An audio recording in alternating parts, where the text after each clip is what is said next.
Hello guys, welcome. I have the world famous Manu today as my guest star. Welcome Manu. Nice to Hey, see you, Ian. nice to see you. Manu, I was hoping you could just introduce us and explain to us a little bit about your background and what you've been up to. Yeah, for those who don't know me, I've been working in the IT for about 30 years. I spent 20 years with Dell, and I just retired like in March. So starting a new chapter in my life, trying to do something different, Yeah. something a bit outside of the corporate world. But yeah, I've been working mostly in IT for 30 years, or only in IT, I should say, and mostly between Europe and Asia. So starting in finance, did some marketing jobs, and then went into sales and then leadership and managing P&L. So that's basically me in like 2 seconds. The elevator pitch. I love it. So I like to start off with people telling us about their first job. I think it's great to sort of see where people sort of have come from. So tell us about your first job. What was your first job? Yeah, that actually was kind of an interesting experience because I was like 23, just graduated from a business school in Europe. And at that time, there was military service for French people. So I had to go for military service, which was like about a year to spend with the army. But there was also an alternative, which was to go actually work for a French firm abroad. And that was 2 years, same salary. So it's like you were paid for peanuts, but it's at least it's giving you some exposure. Yeah. I actually started my first job was in Tokyo with that company. So it was an IT services company, a French one based in Tokyo. Small entity in Japan. We only had about 20 people. And I was doing finance or finance controller. I was a CFO. I was the IT manager. I was developing programs for the rest of the team. Yeah, but it sounded like already at that stage, you got to experience lots of different things, that you weren't sort of pigeonholed. Yeah. I've always been curious. The few things I knew I wanted to do. I wanted to work in IT because I really believe that technology is changing our lives and enabling our full potential. And the Kurosawa, did you watch the Kurosawa movies, the old samurai movies? Yeah. I just enjoyed it. Like one of my favorite movies is actually called Run Right. by Kurosawa. It's a story of like a shogun who has like three sons and they fight over his kingdom. It's a beautiful movie. I think I've seen that. Yeah. I've put here for the next question I've got here, you've worked in marketing and leadership, any area or position that only a few people may know about? Well, I mentioned that I actually started in finance. Not many people know that. And actually, I would advise people to look at finance jobs because that's where you learn about P&L, balance sheets, you learn about numbers, you learn about what numbers make a company and how to read numbers. Interesting.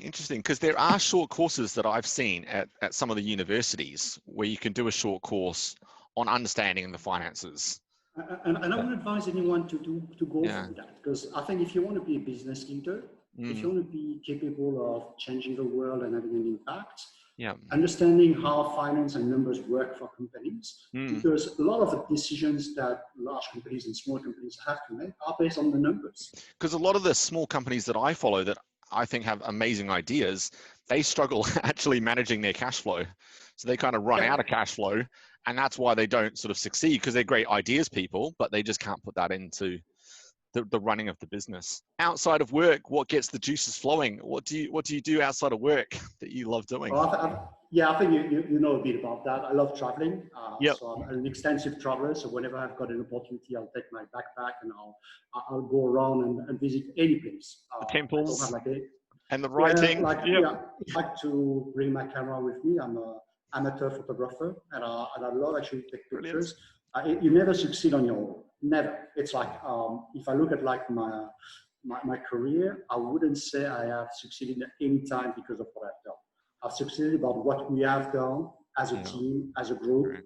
Yeah, lots of people help you along the way. And I think it is due to the nature of what we do. I worked in that first job for like 18 months, and I think I delivered like 10% of my quota. So, in many companies, it would be like, I'm recording it. Do something else. That's what I did wrong when I was a sales guy, is that I tried to close the deals on my own. I thought I could make the deal.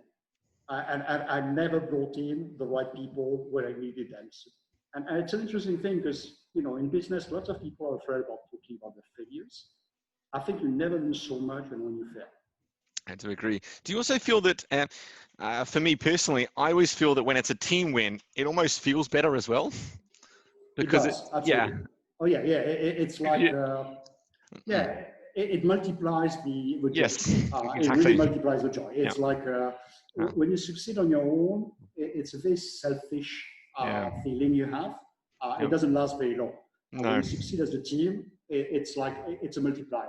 What career lesson would you share with others that you've acquired? Yeah. I would give them 3 advice. The first one is think big.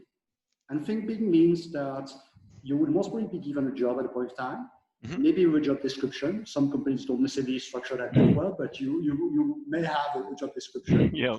Don't limit yourself to the job description or to the job and task you are given. Okay. Think what's right for the team you work for, the customers you work for, the company you work for.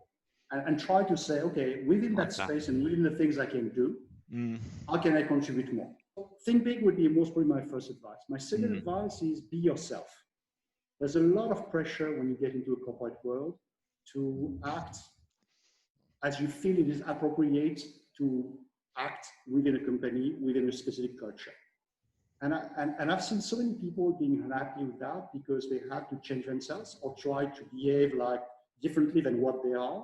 Well, I think one of the key of success and personal happiness and development is just to be yourself. Accept who you are, understand your strengths, play with them, understand also where are your weaknesses and your areas of development, and also try to compensate a bit there. But don't try to be someone else. No, you're right, because I think it also takes a lot more energy if you're having to put on a mask every day and go into work and pretend to be someone else. It's exhausting.